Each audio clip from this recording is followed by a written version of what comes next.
नमस्कार मित्रांनो, 100 युनिटपेक्षा कमी वापर असलेल्या दारिद्र्य रेषेखाली आणि आर्थिकदृष्ट्या दुर्बल घटकातील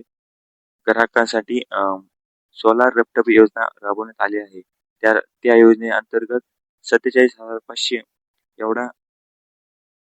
अनुदान मिळत आहे. आर्थिकदृष्ट्या दुर्बल वीज ग्राहकांना सौर ऊर्जा प्रणालीचा अवलंब केल्यास विजेच्या बाबतीत हर ग्राहक स्वयंपूर्ण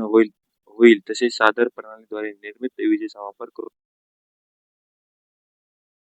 स्रोत निर्माण होईल. त्यामुळे सदर उपक्रमांतर्गत आर्थिकदृष्ट्या दुर्बल घटकातील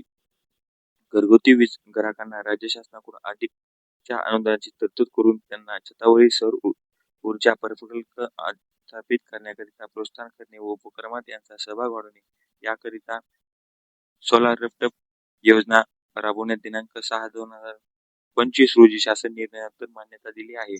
उपरोक्त नमूद शासन निर्णय योजनेअंतर्गत दारिद्र्य रेषेखाली सुमारे 1,54,622 घरगुती वीज ग्राहक तसेच ज्यांचा वीज वापर 100 युनिटपेक्षा कमी आहे तसेच सुमारे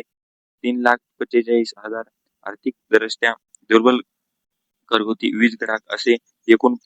5 लाख घरगुती ग्राहकांना छतावरील सोलार ऊर्जा प्रणाली स्थापित करण्यासाठी केंद्र शासनाद्वारे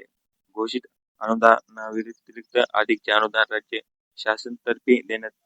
मान्यता